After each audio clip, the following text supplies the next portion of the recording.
और trade deal के बाद अमेरिकी विदेश मंत्री एस जयशंकर से मुलाकात की है। ट्रेड डील के बाद अमेरिकी विदेश मंत्री से एस जयशंकर की मुलाकात। वॉशिंगटन में दोनों नेताओं के बीच कई मुद्दों पर चर्चा हुई है। तो ये तस्वीरें भी आपको दिखा रहे हैं। ट्रेड डील के बाद अमेरिकी विदेश मंत्री से भारत के विदेश मंत्री एस जयशंकर की मुलाकात। अब इंडिया और अमेरिका जो है उसने कल एक स्टेटमेंट जारी हुई है व्हाइट हाउस से।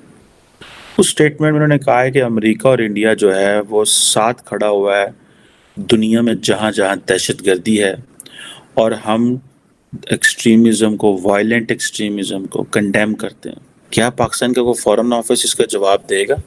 क्या हमारी हुकूमत इसकी जवाब देगी? इनको लात मार के फेंक दिया। मादनियात का सौदा तो हम कर रहे थे, पीछे लेके मादनियात के डब्बे हम खड़े थे। मोदी ने अपना बेस्ट फ्रेंड, अपना यार, अपना जिगरी, अपना दोस्त मोदी को करार देके जप्पी डाल ली है। हम अभी तक कटोरा लेके पीछे ही खड़े हैं। तो मेरे पाकिस्तानियों, हालात बड़ी तेजी से इंटरनेशनली बदलते हैं और मुसलसल मैं कह रहा हूं कि ये जो इनको लगता है ना इन्होंने सब काबू कर लिया है, यस, जब तक फौज वाला कार्ड इनके पास है और ये थोड़ा बहुत निगोशिएट करते रहेंगे, ये चलते रहेंगे। लेकिन आखिर कब तक? आखिर कब तक? ट्रंप मतलब बोल रहा है, बस जो उसकी आदत है बोल देता है और बाद में सोचता है कि मैंने क्या कहा क्या नहीं कहा। अच्छा, बात यह है कि वो ईरान से तो ले रहे हैं जी, रशिया से भी ले रहे हैं, ईरान से भी ले रहे हैं, और तो इसलिए इंडिया के ऊपर तो बहुत ज़्यादा प्रेशर डालना पड़ेगा। और मैं समझता हूँ इंडिया नहीं मानेगा बात। बट बेसिकली इंडिया का जो स्ट्रक्चर है वो इतना तब्दील नहीं करेगा। It's not going to be possible कि रातों रात ये तब्दील हो जाए। But I think Donald Trump जो है ना वो किसी न वो एक उसने अपने आप को एक कोने में खड़ा कर दिया है जी। अब वहाँ से वो निकलना चाहता है। वो चाहता है कि कुछ थोड़ा बहुत मेरे साथ कुछ तावन कर ले और मुझे एक्सक्यूज मिल जाए निकलने का। इंडिया जो है ना वो काफ़ी ताकतवर होता जा रहा है। ठीक है, हो गया बिल्कुल। तो वो इसलिए इस तरह की बातें कर रहा है। अमेरिका को वो इसलिए कुछ नहीं समझ रहा, तो वो स्ट्रेट फॉरवर्ड ही होगा ना। कहाँ से आता है इतना कॉन्फिडेंस सर? कॉन्फिडेंस क्या है, उसकी इकॉनमी अच्छी है, अच्छा सिलसिला चल रहा है उनका, तो वो कैसे नहीं आएगा। वो उसको तो लेने की जरूरत नहीं है ना पैसा पूसा। एड की बात करें आप, उनका एक रिक्शे चलाने वाला देख लेना, वो इंग्लिश टॉक करता है अच्छी भली, हम लोग नहीं बोल सकते हमारा। जो ट्रम्प है ना, ये भी एक दोगली सी पॉलिसी खेलता है। वो भी कुछ डराता है, फिर साथ में साथ ही जो है ना आपको पीछ पे हाथ भी रख देता है। ये ऐसे करता है। वो भी दोगले हैं, वो भी दोगले, मगर वो ताकतवर हो गए अंदर से।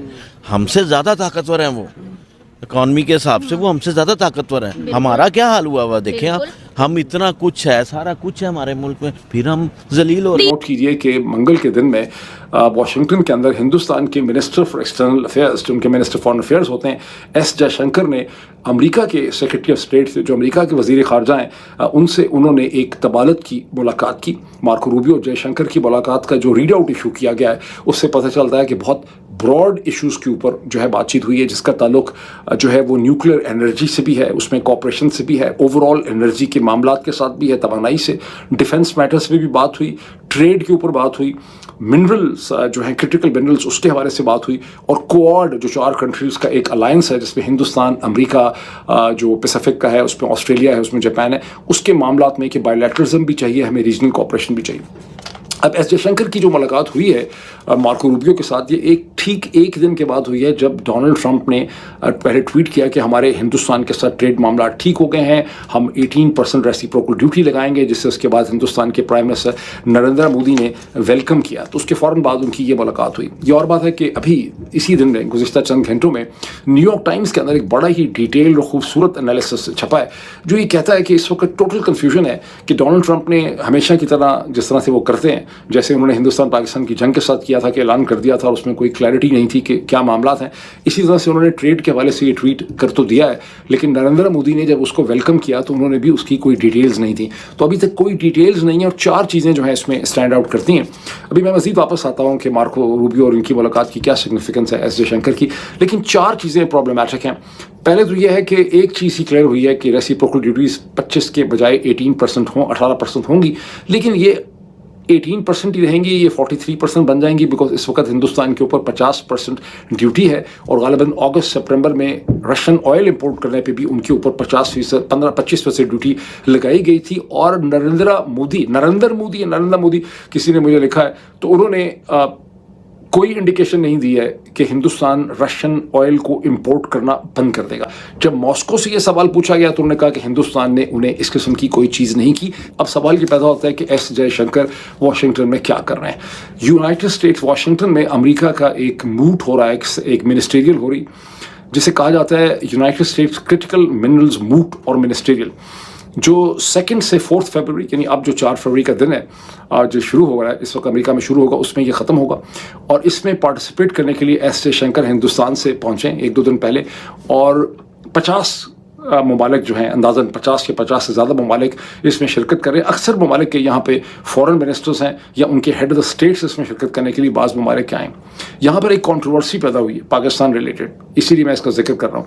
वो ये है कि पाकिस्तान के फॉरेन मिनिस्टर इसहाक डार साहब को यहाँ पे नहीं बुलाया गया और उसकी जगह अली परवेज़ मलिक जो पाकिस्तान के एनर्जी पेट्रोलियम के मिनिस्टर हैं वो यहाँ पे पहुँचे।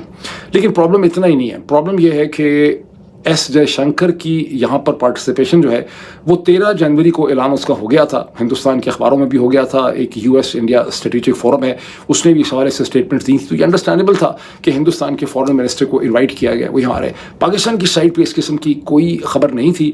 पाकिस्तान के फॉर्मर जो एम्बेसडर है, जनाब हाई कमिश्नर है अब्दुल बासित साहब हिंदुस्तान के अंदर, उन्होंने इसके हवाले से एक स्टेटमेंट ट्वीट किया। उन्होंने कहा कि पाकिस्तान को यहाँ पे नहीं बुलाया गया, इसका मतलब है कि पाकिस्तान को अब क्रिटिकल मिनरल्स के हवाले से जहाँ पर इतना सॉन्ग एंड डांस किया है जनरल साहब ने, जनरल आसिम मुनीर ने, शहबाज शरीफ ने, तो पाकिस्तान को एक रिलायबल पार्टनर नहीं समझा जा रहा, इसलिए उनको नहीं बुलाया। नमस्कार दोस्तों, स्वागत है आप लोग का हिंदुस्तान स्पेशल की एक और नए वीडियो में। दोस्तों एक बहुत बड़ी खबर है और खबर ये है कि भारत के जो विदेश मंत्री हैं एस जयशंकर जो हैं वो अमेरिका के दौरे पे गए हैं। और जब से ये खबर आई है तब से पाकिस्तान में काफ़ी ज़्यादा डिबेट हो रहा है।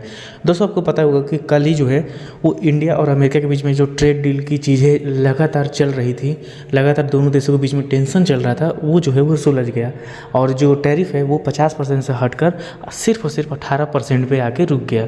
तो कहीं ना कहीं वहाँ पे एक राहत मिली। और उसके बाद ये खबरें जब से पाकिस्तान ने सुन रखी है कि ये जयशंकर जो है वो अमेरिका के दौरे पे हैं, तब से पाकिस्तान में बात हो रहा है कि आखिरकार ये जयशंकर वाशिंगटन में कर क्या रहे हैं।